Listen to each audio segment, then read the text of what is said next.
Meanwhile, we got Star Parker, founder and president of the Center for Urban Renewal and Education, joining us. Good morning to you, Star. Good morning. Hi. Hey. Hey, when you come on, we talk about all sorts of things. Want to talk about what's going on down in the great state of Alabama. They just replaced the work requirements on food stamps. And as it turns out, in 13 counties in Alabama, the number of people on food stamps went down 85%. Wow. Why is that, do you think?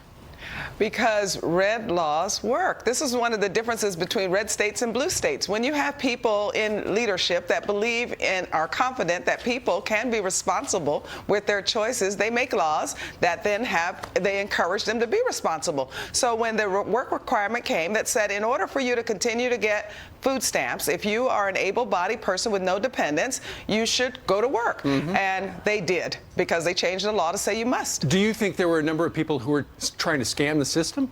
I don't know if I'd call it scam. Now, there are those that do that, but it's like anything. If you can stay on vacation longer, you would. So what happens if you want to stay on a SNAP program, you will stay as long as you can until the law says you can't stay there anymore. Why wouldn't you? Why wouldn't you want to get a lot of free food? Yeah, they say about 44 million people are receiving SNAP benefits at a cost of $71 billion.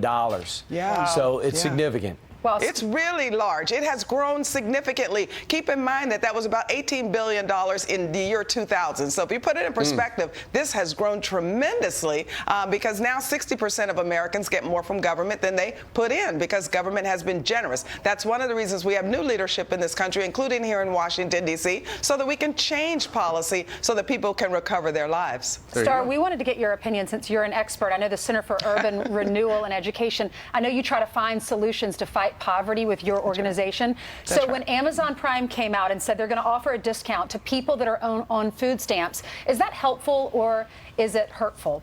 I think what Amazon is trying to do is take advantage of that marketplace that we just talked about, that $71 billion. But we have to ask ourselves, whose money is it? It belongs to the taxpayers, and many of them are working really hard to pay for Amazon's Prime program out of their own pocket. I think that what we are looking forward to in this new administration is draining the swamp so that there are not these companies that keep coming in here and smooching off the government as well. Corporate welfare has to stop as well. Well, I feel sorry for the people that are on food stamps. So I thought at first, oh, this gives them a leg up. It helps them so they can buy groceries and things. But then I was wondering, is it going to encourage them to spend more money and to shop more and spend taxpayer dollars on things they probably don't even need?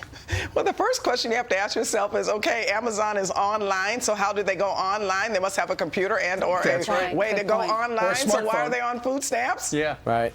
Meanwhile, let's talk about what the NFL is doing. We know that last year, the single most damaging thing, according to the sports fan, was when Colin Kaepernick decided to take a knee. And sadly, it spread like wildfire all the way down to Pop Warner. They decided to take a knee during the national anthem. What Colin Kaepernick says, because the inequity in race in America and the way law enforcement disproportionately oppresses African Americans.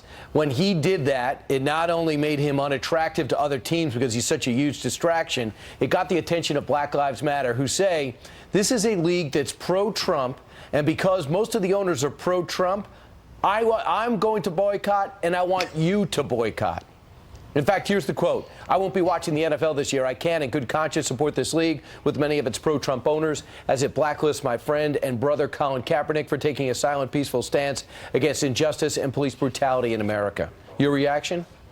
Well, this is football. It is not a political debate, and they probably don't want the drama, so they are picking best players for those that want to watch NFL. You know, the beautiful thing about a free society is you do get to boycott. You don't have to watch whatever you don't want to watch. You don't have to travel wherever you don't want to travel. You don't have to buy product. You're not forced to do these things. Right. But boycott can be beautiful. However, that said, what we cannot allow to happen is ourselves to reduce to mob rule, which is what Black Lives Matter is all about. Mob rule. No, we battle in the voting booth in a free society. We battled in the voting booth. Donald Trump won. The left has to get over it. What we're going to do is have another election come soon. So we're not going to have a resistance summer and start burning things down and destroying this capitalistic society because one person thinks we should. Black Lives Matter needs to just get off of the political stage and go about their business lives and then get out to the polls the next time if they really want Democrats in control. And for the record, Kaepernick has has not been banned. Any owner can sign him at any moment. That's exactly right. They want the best players. They don't want political players. They want football players. And they don't like distractions, and that's part of the reason because Tim Tebow gets so much publicity. A lot of people said, you know what, he's probably worthy of our team, but we don't want the distraction of the locker room. So owners made a decision. And now the same thing here with Kaepernick. Ultimately, they love stars, and we do too. Star Parker, thank you very much for Her doing this. mama named her appropriately. You are a star. Thank you so much for being with us, Star Parker. There you go.